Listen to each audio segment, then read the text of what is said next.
ओम नमः शिवाय। प्यारे भक्तों, आप सभी का स्वागत है आपके अपने चैनल कहानी सुनो में। आज हम आपको इस वीडियो में प्रदोष व्रत कब है, उसका शुभ मुहूर्त क्या रहेगा और दिसंबर माह में दूसरा प्रदोष कब पड़ रहा है, पूरी जानकारी देंगे बहुत ही सरल शब्दों में। तो जुड़े रहिए अंत तक हमारे साथ इस वीडियो में, क्योंकि हर मास की त्रयोदशी तिथि को प्रदोष व्रत रखा जाता है। प्रदोष व्रत भगवान शिव को समर्पित है। दिसंबर में यह पड़ने वाला है, जो कि पड़ रहा है रविवार के दिन, और इस बार दोनों प्रदोष व्रत ही रविवार को हैं, इसलिए इन्हें रवि प्रदोष व्रत कहा जाएगा। रवि प्रदोष व्रत आरोग्य और सौभाग्य लाने वाला होता है। दिसंबर महीने का पहला प्रदोष व्रत 10 दिसंबर को रखा जाएगा। त्रयोदशी तिथि 10 दिसंबर को सुबह 7:13 से शुरू होकर 11 दिसंबर को सुबह 7:10 तक रहेगी।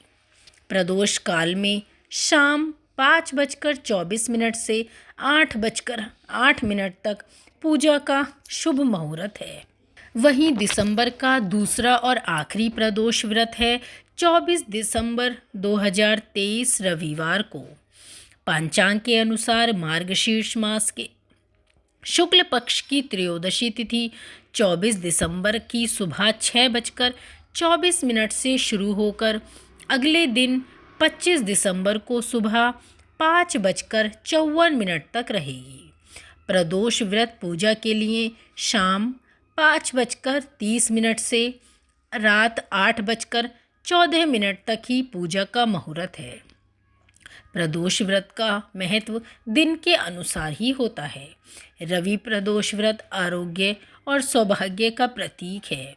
स्वास्थ्य बेहतर बनाने के लिए यह व्रत उत्तम फलदायी है और इस व्रत से आपको एक बेहतर स्वास्थ्य की प्राप्ति होती है। इस व्रत के दिन रुद्राभिषेक करने से शनि, राहु, केतु जैसे ग्रहों के अशुभ प्रभावों से मुक्ति मिलती है। प्रदोष काल में सुबह उठकर स्नान कर लें। स्नान के बाद साफ स्वच्छ वस्त्र पहन लें, फिर दीप प्रज्वलित करें। अगर संभव हो तो व्रत करें, नहीं तो आप ऐसे भी पूजा कर कथा को सुन सकते हैं। और भगवान भोलेनाथ का गंगा जल से अभिषेक करें। शिवजी को पुष्प भी अर्पित करें। इस दिन भोलेनाथ के साथ माँ आदिशक्ति जगतजननी पार्वती की भी अवश्य ही पूजा करें। तो हमने ये आपको पूजा विधि, महत्व और शुभ मुहूर्त बताया। अब हम रवि प्रदोष व्रत की कथा सुनेंगे। चलिए आइए आरंभ करते हैं अपनी इस पवित्र पावन पौराणिक कथा को। एक ग्राम में अति दीन ब्राह्मण निवास करता था। उसकी साध्वी स्त्री प्रदोष व्रत किया करती थी। उसे एक ही पुत्र रत्न था। एक समय की बात है, वह पुत्र गंगा स्नान करने के लिए गया।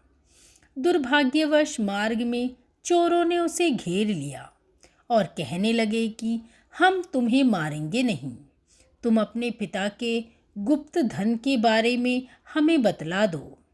बालक दीन भाव से कहने लगा कि हे बंधुओं, हम अत्यंत दुखी दीन हैं, हमारे पास धन कहाँ है। तब चोरों ने कहा कि तेरी इस पोटली में क्या बंधा है। बालक ने निसंकोच कहा कि मेरी माँ ने मेरे लिए रोटियां दी हैं।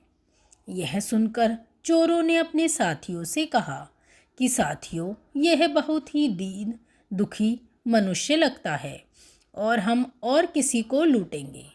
इतना कहकर चोरों ने उस बालक को वहाँ से जाने दिया और वह बालक वहाँ से चलते हुए एक नगर में पहुँचा। नगर के पास एक बरगद का पेड़ था। वह बालक उसी बरगद के वृक्ष की छाया में सो गया। उसी समय उस नगर के सिपाही चोरों को खोजते हुए उस बरगद के वृक्ष के पास पहुँचे और बालक को चोर समझकर बंदी बनाकर राजा के पास ले गए। राजा ने उसे कारावास में बंद करने का आदेश दिया। ब्राह्मणी का लड़का जब घर नहीं लौटा, तब उसे अपने पुत्र की बड़ी चिंता हुई और अगले दिन ही प्रदोष व्रत भी था। ब्राह्मणी ने प्रदोष व्रत किया और मन ही मन शंकर भगवान से अपने पुत्र की कुशलता के लिए प्रार्थना करने लगी। भगवान शंकर ने उस ब्राह्मणी की प्रार्थना को स्वीकार कर लिया।